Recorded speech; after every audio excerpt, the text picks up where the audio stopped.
with a similar poll that was conducted 5 years ago. We'll go back to that UNESCO report and the issue of forests emitting more carbon than they absorb. One of those mentioned in the report is the Greater Blue Mountains area in Australia. Joining me from Sydney is Tim Beshara, Manager of Policy and Strategy at Wilderness Society. Tim, in terms of this report, how big a concern is it if the forests that we've long been told help take carbon out of the atmosphere are now net emitters of carbon? It's an absolute disaster. These forests were meant to be the world's safety net and, gave scope to fossil fuel polluters to keep going for a bit longer with what business as usual was. But if these forests are emitting carbon rather than storing it, then we've got our sums wrong and we need to do them again. Do you think it's at a point where something can be done to salvage the situation and reverse the trend, or has it got to the point where there's no coming back from it? I think there's two things we need to do. I think we need to actively, speedily, as fast as humanly possible, reduce emissions down to a level that keeps global warming to less than 1.5 degrees rather than the 2 degrees that the Paris Agreement's talking about.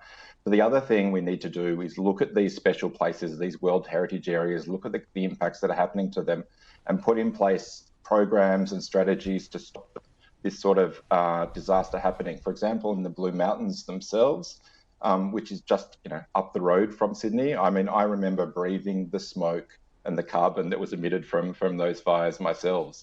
And we had limited firefighting resources. We didn't get out to the fires fast enough. We didn't put the technology on the ground to deal with the issue. And if we were able to do more for that, then stop the fires as they start, then we won't end up with 80% of a World Heritage area burning in 1 year, which is what we had last, 2 years ago in our Black Summer bushfires. And what would you like to see by way of commitments from your own country at the COP26 Climate Summit?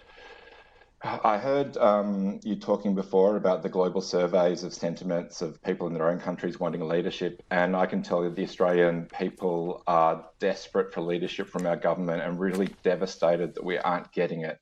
We'd like to see Australia move from being a pariah in global climate talks to actually being a leader. And it's so distressing that there is this giant disjunct between what the Australian people want and what our leaders are providing on domestic policy and at a world stage. We'd like to see a genuine 2030 cut in emissions, but we're not even contemplating that right now.